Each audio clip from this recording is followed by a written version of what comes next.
ನಮ್ಮ ಭಾರತ ಅಂದ್ರೆ ಹಾಗೆ ಯಾವುದೇ ಧರ್ಮ ಭೇದವಿಲ್ಲದೆ ಎಲ್ಲರನ್ನ ನಮ್ಮವರು ಎಂದು ಅಪ್ಪಿಕೊಳ್ಳುವಂತಹ ಸರ್ವಧರ್ಮ ಸಮನ್ವಯದ ತೋಟದ ಥರ ಇಲ್ಲಿ ಎಲ್ಲಾ ಜಾತಿಯ ಹೂಗಳು ಸಾಮರಸ್ಯದಿಂದ ಇರಲಿ ಅಂತ ಇರೋ ಅಂದದ ತೋಟ.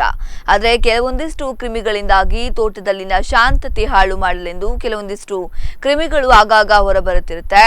ಹೌದು, ಈ ರೀತಿಯ ಘಟನೆಗೆ ಸಾಕ್ಷಿಯಾಗಿದ್ದು ಹುಬ್ಬಳ್ಳಿಯಲ್ಲಿ ಪೊಲೀಸರ ಸುಪರ್ದಿಯಲ್ಲಿ ಕರೆದೊಯ್ಯುತ್ತಾ ಇರೋ ವಿದ್ಯಾರ್ಥಿಗಳನ್ನ ಅವರ ಮೇಲೆ ಹಲ್ಲೆ ಮಾಡಲು ಯತ್ನ ಮಾಡುತ್ತಿರೋ ಬಜರಂಗ ದಳದ ಕಾರ್ಯಕರ್ತರು. ಹೌದು, ಇಷ್ಟೆಲ್ಲ ಘಟನೆಗೆ ಕಾರಣ ಏನಂತಂದ್ರೆ ಹುಬ್ಬಳ್ಳಿಯ ಪ್ರತಿಷ್ಠಿತ ಎಐಇ ಇಂಜಿನಿಯರಿಂಗ್ ಕಾಲೇಜಿನ ಸಿವಿಲ್ ವ್ಯಾಸಂಗ ಮಾಡ್ತಾ ಇದ್ದ ಅಮೀರಾ, ಭಾಷಿತಾ, ತಾಲಿಬ್ ಎಂಬ ಕಾಶ್ಮೀರ ಮೂಲದ 3 ವಿದ್ಯಾರ್ಥಿಗಳು ಪಾಕಿಸ್ತಾನಕ್ಕೆ ಜಿಂದಾಬಾದ್ ಎಂಬ ವಿಡಿಯೋ ಮಾಡಿ ಹರಿಯಬಿಟ್ಟಿದ್ರು. ಇನ್ನು ಈ ವಿಡಿಯೋ ವೈರಲ್ ಆಗಿದ್ದೇ ತಡ ಬಜರಂಗ ದಳದ ಕಾರ್ಯಕರ್ತರು ಎಐಇ ಕಾಲೇಜಿಗೆ ಮುತ್ತಿಗೆಯನ್ನು ಹಾಕಿದ್ದಾರೆ. ಇನ್ನು ಘಟನೆ ಬಗ್ಗೆ ಮಾಹಿತಿ ನೀಡಿದ ಹುಬ್ಬಳ್ಳಿ ಧಾರವಾಡ ಮಹಾನಗರ ಪೊಲೀಸ್ ಕಮಿಷನರ್ ದಿಲೀಪ್ ಈ 3 ಮೇಲೂ ಕೂಡ ದೇಶದ್ರೋಹದ ಕೇಸನ್ನ ಹಾಗೂ ಕೋಮು ಸೌಹಾರ್ದತೆ ಹಾಳು ಮಾಡುವ ಯತ್ನಿಸಿದ ಕಾರಣ ಕೇಸ್ ದಾಖಲಿಸಿ ಇವರಿಬ್ಬರಿಗೆ ಯಾರಾದರೂ ಕುಮ್ಮಕ್ಕು ನೀಡಿದ್ರೆ ಬೇರೆ ಏನಾದರೂ ಸಂಘಟನೆ ಜೊತೆ ಇವರ ಜೊತೆ ಸಂಪರ್ಕದಲ್ಲಿದ್ದಾರೆ ಎಂಬ ಮಾಹಿತಿ ಕೂಡ ಕಲೆಯನ್ನ ಹಾಕಲಾಗ್ತಾ ಇದೆ ಎಂದಿದ್ದಾರೆ.